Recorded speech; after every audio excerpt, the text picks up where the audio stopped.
sir यो रहन्छ तपाईको सी भ्यू अपार्टमेन्ट हैन यो चाहिँ तपाईको बेडरुम अनि यहाँ आयो भने तपाईको यो चाहिँ तपाईको नानीहरुको लागि बेडरुम यो यहाँबाट पनि तपाईले सी भ्यू पाइराख्नु पर्छ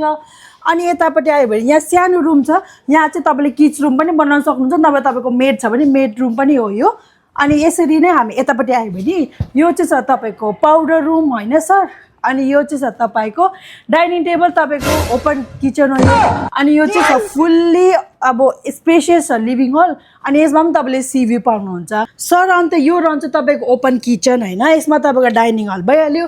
ओभनहरु सबै छ सर यो तपाईहरुको सोफा सर पुरा सी भ्यू तपाईले पाउनुहुन्छ सर तपाईलाई थाहा छ जहिले पनि तपाईले पानीको छमा नि अपार्टमेन्ट लिँदा त्यो जहिले पनि अप्रिशिएट हुन्छ यो चाहिँ तपाईको कम्प्लिट घर है सर अपार्टमेन्ट त तपाईले हेरिसक्नु भयो अब चाहिँ पेमेन्ट प्लानको कुरा गरौँ है यो चाहिँ रहन्छ तपाईको 70-30 पेमेन्ट प्लान छ 6 वर्षसम्म तपाईले तिर्दा हुन्छ प्लस 1% पेमेन्ट प्लान मात्रै हो तपाईले सो अब युनिट बुक गरौँ है तपाईको